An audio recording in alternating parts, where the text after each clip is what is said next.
പുതിയ വീഡിയോയ്ക്ക് സ്വാഗതം. ടിക്കാപ്തികയാണ്, അതുകൊണ്ട് ഞങ്ങൾ വിളക്ക് വെക്കാൻ പോണേ. പിന്നെ വീഡിയോയ്ക്ക് പോവാം.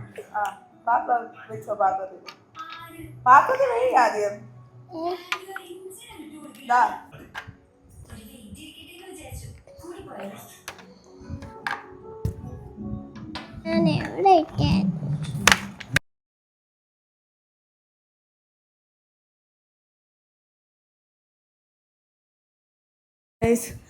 അങ്ങനെ ഞങ്ങൾ തൃക്കാർത്തികയായിട്ട് വിളക്ക് തയ്യാറാക്കി എണ്ണ ഒഴിച്ചു വെച്ചിട്ടുണ്ട്. അപ്പൊ ദിയ എങ്ങ വാ എന്താ കുറച്ച് കളർഫുൾ വിളക്കും കൂടെയൊക്കെ വീഡിയോസിന് ഫോട്ടോസിനൊക്കെ വേണ്ടി ഇതാണ് വാങ്ങിച്ചിട്ടുണ്ട്. നല്ല മണമാണ്. അപ്പൊ ദിയ വന്നപ്പോഴേ ചോദിക്കണം എന്തിന്റെ മണമാണ്. ഇതാണ് കളർ വിളക്കുകൾ. അടിഭാഗത്ത് ചോക്ലേറ്റ് എന്നും പറയണേ. അപ്പൊ നമ്മളിത് കളേഴ്സ് വിളക്കും കൂടെ തയ്യാറാക്കി വെച്ചിട്ടുണ്ട്. ഇനി നമുക്ക് മുകളിലോട്ട് മേലെ വിളക്ക് വയ്ക്കാം. ടെറസിലാണ് വെക്കാൻ പോകുന്നത് വിളക്ക്. തിരിയെടുത്തിട്ടോ ഗൈസ്, ഇങ്ങനെയാണ് കൊണ്ടുവന്നാണ് അവളെ വിചാരം. പൂജാമുറിയിൽ വിളക്ക് തിരിയിടണം, കത്തിക്കണം. വിളക്ക് തിരി ഗൈസ് 7:45. ഞങ്ങൾ ഇപ്പോഴാണ് പ്രിപ്പയർ ആയി വിളക്കും തുടച്ചെടുത്തത്. തീപ്പെട്ടിയും വേണം, തീപ്പെട്ടി എടുത്തിട്ടോ. അപ്പൊ ഗൈസ് എല്ലാ വർഷവും നമ്മൾ ഈ വിളക്കൊക്കെ ഏകദേശം കുറേ കാലം മുമ്പേയുള്ള വിളക്കാണ്. പുതിയതായിട്ടൊന്നും വാങ്ങില്ല. അപ്പോഴും ഉപയോഗിക്കും, കവറിലിടും. ആ വർഷവും വിളക്ക് വയ്ക്കും. അപ്പോൾ വിളക്ക് അന്ന് ഉപയോഗിക്കും, തുടച്ച് കവർ വയ്ക്കും. പിന്നെ അടുത്ത വർഷം ആകുമ്പോൾ വീണ്ടും എടുക്കും. അങ്ങനെ ഇടയ്ക്കൊന്നും എടുക്കണ ശീലമൊന്നുമില്ല. അപ്പോഴും പിന്നെ പണ്ട് മുതലേ ഉള്ള വിളക്ക് തന്നെയാണ്. പുതുതായിട്ടൊന്നും വാങ്ങിയില്ല. മെഴുകുതിരിയും കുറച്ച് വാങ്ങിച്ചു വെച്ചിട്ടുണ്ട്. അപ്പോഴിതാ ഈ വിളക്ക്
അവിടെ ആ തുമ്പില് മറച്ചിടല്ലേ.